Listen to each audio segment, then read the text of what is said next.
कि जब सचिन पायलट सोनिया गांधी से मिलकर निकल रहे थे तो उनके प्रसन्न चित्त को देखकर, उनकी मुस्कुराहट को देखकर बहुत सारे लोगों को लगा कि शायद अब उनकी बारी आने वाली है।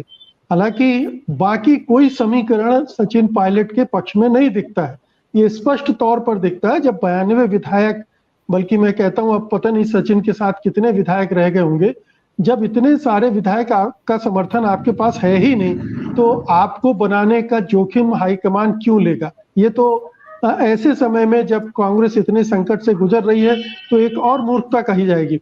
लेकिन फिर भी आपको क्या संकेत मिल रहे हैं? गहलोत साहब यहाँ माफी मांगकर वापस लौट गए हैं, उनका व्यवहार कैसा है?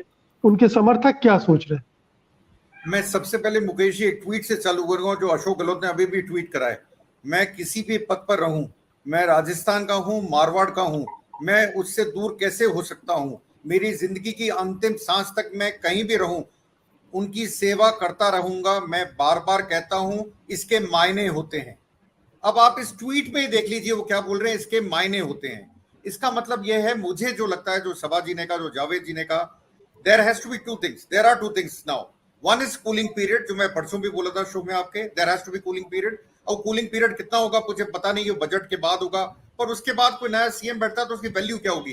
क्योंकि आपको 6 महीने चुनाव के मिलेंगे, उसमें से फिर आपका वो इलेक्शन से पहले लग जाता है, तो आपके पास टाइम पीरियड बहुत कम होगा, उसकी कोई वैल्यू नहीं है। मुझे आज की तारीख में लगता है कि अशोक गहलोत को कहीं नहीं हटाया जा रहा है। अशोक गहलोत की जो बॉडी लैंग्वेज है जयपुर आने के बाद में, आप उनको देखें, आज उन्होंने बीकानेर गए, गंगानगर गए, ये रूरल ओलंपिक्स जो हो रहे हैं उसको अटेंड करने के लिए बड़े कॉन्फिडेंट से दिखते हैं, और वहीं पे ये उन्होंने स्टेटमेंट दिया है। मैं उन्हीं का ट्वीट पढ़ के आपको सुनाया। इसके कई मायने हैं, अगर आप देखें, खुद ही कह रहे हैं इसके कई मायने हैं।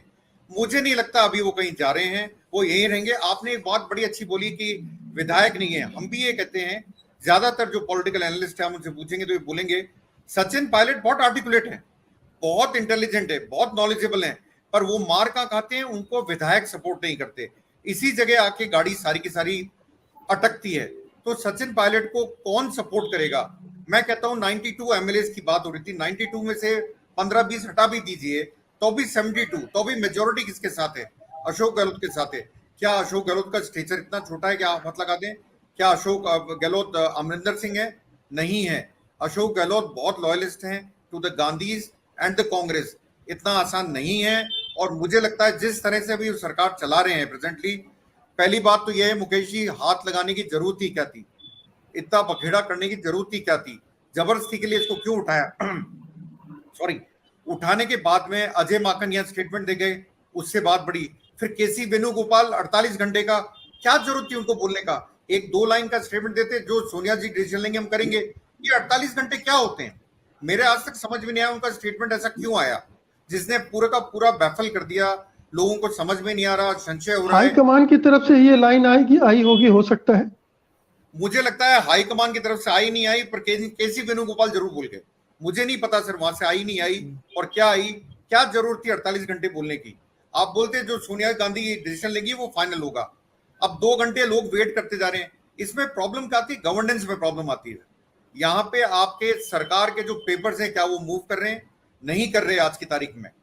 मेरा सिर्फ एक ही शिकायत है, कांग्रेस अपने आप को मैसअप क्यों करती है, और इस बार भी मैसअप करा। ये तो मैं कहता हूं अशोक गहलोत का स्टेचर बहुत बड़ा है, अशोक गहलोत बहुत बड़े नेता हैं, और कांग्रेस के लिए आसान नहीं है उनके अगेंस्ट ऐसे कोई एक्शन लेना, इसलिए वो कंटिन्यू करते हुए मुझे दिखते हैं। सत्य हिंदी का ऐप डाउनलोड करें गूगल प्ले स्टोर पर।